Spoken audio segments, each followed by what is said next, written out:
texts that whisper. And then there are texts that accuse the cosmos itself. Few writings in human history dare to do what the Hypostasis of the Archons does. It does not simply describe angels or demons, gods or spirits. It claims that the very architects of our world, the rulers, the authorities, the Archons, are imposters, cosmic saboteurs who reshaped reality to hide a far more ancient truth. Most spiritual traditions offer comfort. This one offers a revelation so disruptive, so subversive, that it survived only in fragments, buried in jars beneath Egyptian sands for almost 2,000 years. Imagine this: the universe you see is not the universe as it truly is. Your mind is not entirely your own, and the story you are told about creation, about Adam, Eve, the garden, the serpent, was rewritten by powers who feared what would happen if humanity remembered its origin. This is the foundational claim of the Hypostasis of the Archons, one of the most enigmatic texts of the Nag Hammadi library, a document that reframes Genesis as a cosmic crime scene, a mythic autopsy of the spiritual forces that shape experience, perception, and destiny. Tonight, we descend into its depths.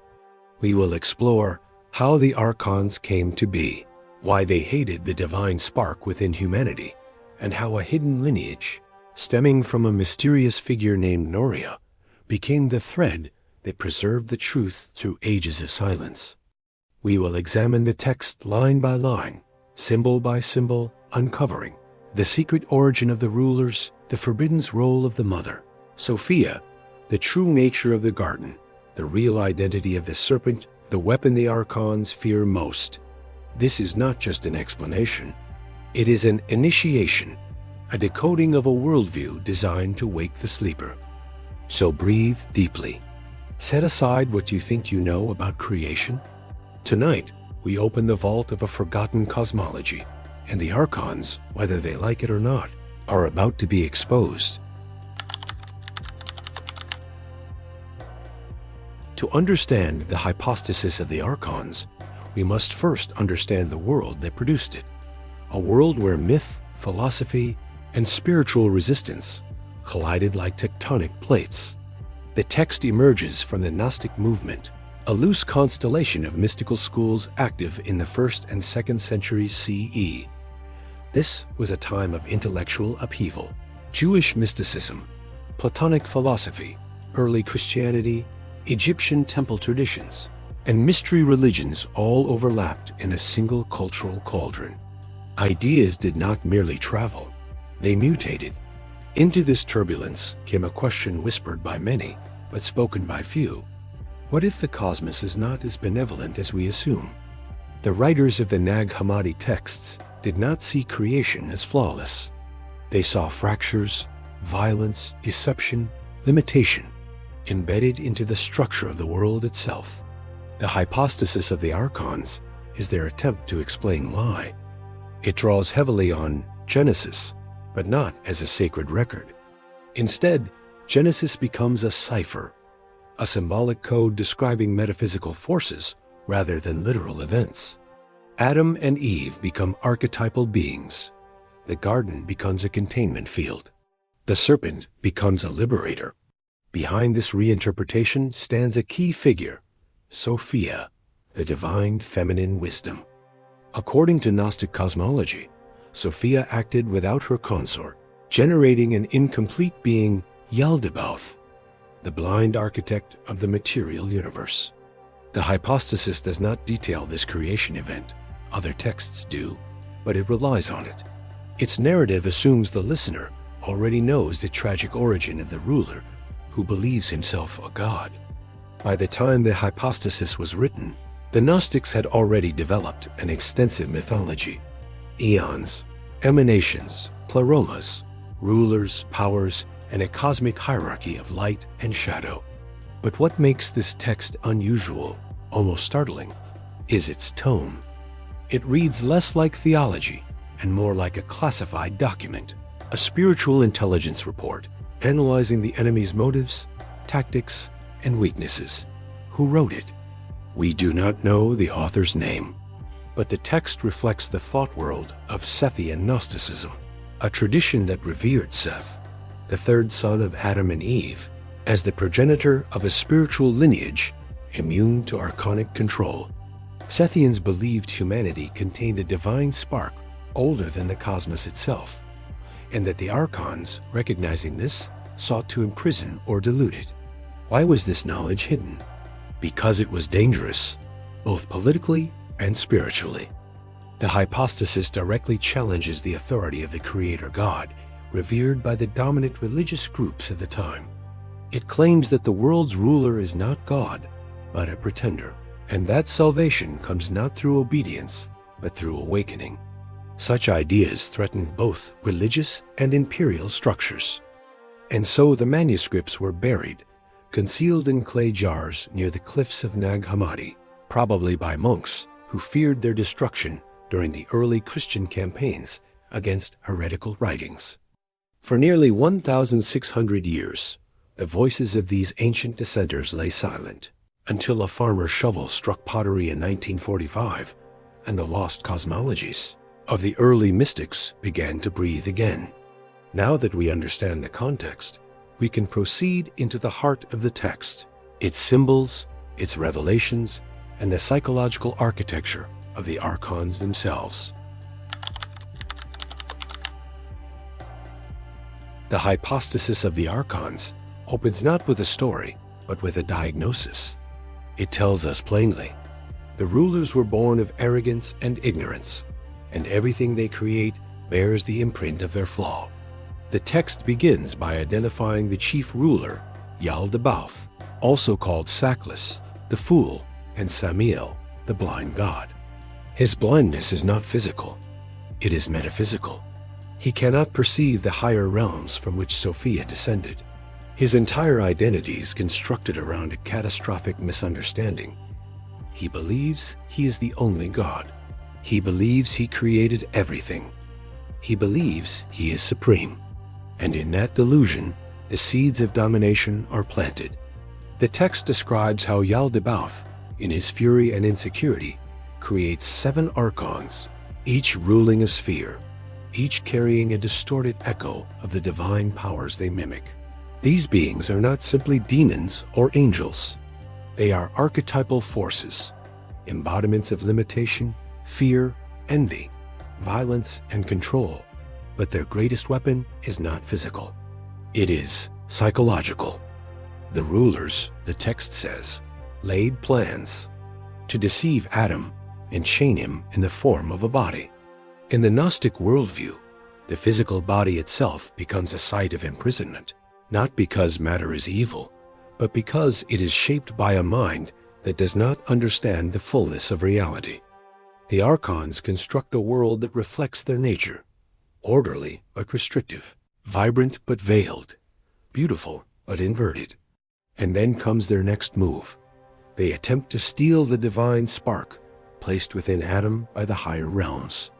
The hypostasis describes this moment with almost surgical precision.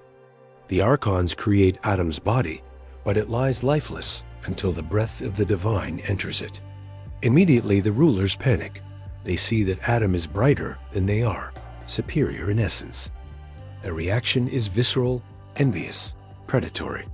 This is where the text becomes shockingly psychological. The Archons respond exactly as insecure tyrants do. They try to control what they cannot surpass. They place Adam in a garden, not a paradise, but a containment zone.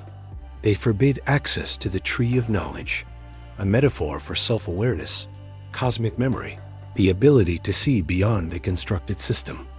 And then enters the serpent, long demonized in later traditions. But in the hypostasis of the Archons, the serpent is not a deceiver. It is a liberator, a messenger of the higher realms who awakens Eve and Adam to the truth of their origin. Knowledge is the Archons' enemy.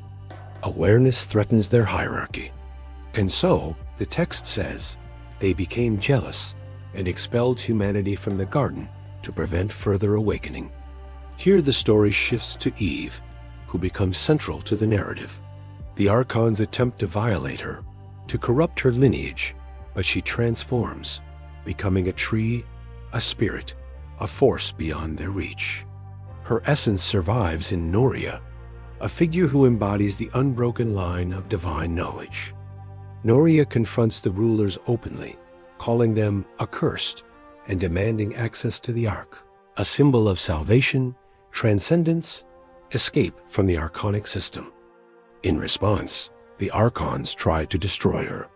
This is the climax of this part. A young divine woman facing the cosmic rulers alone. But she is not alone for long. A being of pure light, often interpreted as an angel of the upper realms, appears and reveals the secret history of the Archons, the origin of their power, and the reason they fear humanity. This revelation marks a turning point in the text. The rulers are not unstoppable. They are not gods. They are fragile, flawed imitations of a higher truth. And their system can be dismantled, not by violence, but by knowledge. Before we continue to the deeper metaphysics of the next part, how the Archons shape reality, how the soul resists them, and how Norea becomes a symbol of spiritual rebellion, take a moment to subscribe if you haven't yet, and let me know in the comments. Do you think the Archons are cosmic beings, psychological forces, or both? In the previous part, we uncovered the origins of the Archons and their attempt to control the divine spark within humanity. But the hypostasis of the Archons goes further, much further. It reveals how the rulers maintain their power, how they manipulate perception, and what the soul must do to escape their dominion. The first key revelation is this: the Archons rule through imitation, not creation. They are copyists, not originators. Everything they build is a distorted reflection of a higher, unseen pattern. The text describes the rulers forming the cosmos according to the pattern of the indestructible realms, like children drawing crude sketches of a masterpiece they barely understand. This is why the material world, though beautiful, feels incomplete, because it is. It is a copy of a copy, a weakened echo of the fullness known as the pleroma. And the Archons guard this illusion fiercely. Their greatest technique is confusion. The hypostasis tells us they create laws, authorities, and systems not for order, but for obfuscation. The rulers threw mankind into great distraction, a phrase that sounds almost modern, a warning against a universe designed to keep consciousness unfocused, fragmented, reactive. Through this lens, the Archons become metaphors for social conditioning, limiting beliefs, fear-based systems, inherited psychological patterns, the internal voices that diminish our power. But the text never suggests they are merely symbolic. To the Gnostic author, the Archons are real, whether as beings, forces, or dimensions of consciousness. And they are vulnerable. The turning point of the narrative begins with Norea, the daughter of Eve, confronting the Archons directly. Norea is not passive. She shouts at them. She refuses their deception, their seduction, their threats. Her defiance is so potent that the Archons, in rage, attempt to destroy her. But their attack fails. A luminous figure descends in a flash of incorruptible light, dispersing the rulers and revealing truths they cannot suppress. This being, sometimes identified as Eleleth, an angel of the pleroma, delivers the core metaphysical teaching of the text. The Archons only have power over those who forget their origin, those who remember the higher realms, the divine spark, the lineage of light. They cannot be touched. Eleleth explains that the Archons' dominion is temporary, incomplete, and sustained through ignorance. Their entire system depends on humanity believing their version of reality. As soon as a soul awakens, truly awakens, the rulers lose authority. This is why Gnostic salvation is not about faith, obedience, or ritual. It is about knowledge, gnosis, a shift in consciousness that realigns the individual with the incorruptible realms. The hypostasis then maps a profound spiritual psychology. Those who remain entangled in the Archonic world encounter cycles of distraction, fear, and repetition. But those who awaken begin to perceive the cracks in the system. Synchronicities appear, dreams change. The inner voice grows louder than the outer commands, and slowly the soul begins to remember. The rulers envy the immortal man, Eleleth says, because he bears the image of the Pleroma, and the Archons know that once enough souls awaken, their illusion collapses. In this worldview, awakening is not personal, it is cosmic rebellion. Before we move into the next part, practical frameworks, how to weaken the Archon's grip, how to cultivate Gnostic awareness, and how to interpret these myths through both spiritual and psychological lenses. Pause and reflect. If the Archons operate through imitation, distraction, and fear, where do these forces show up most strongly in your life? If the first half of the Hypostasis of the Archons exposes the architecture of cosmic deception, the second half implies something even more revolutionary. The rulers can be resisted quietly, consistently, and from within. The text never offers step-by-step instructions, yet its symbolism reveals a spiritual technology embedded between the lines. It teaches that awakening isn't a single event. It's a discipline, a way of being, a trained perception that gradually makes the Archonic system lose its hold. Here are the key practical insights distilled from the Gnostic worldview. 1. Remember your origin, the core of Gnostic practice. The Archons rule through forgetfulness. Their greatest fear is memory. Gnosis, then, is not learning something new. It is remembering something ancient, a knowledge you carried before birth.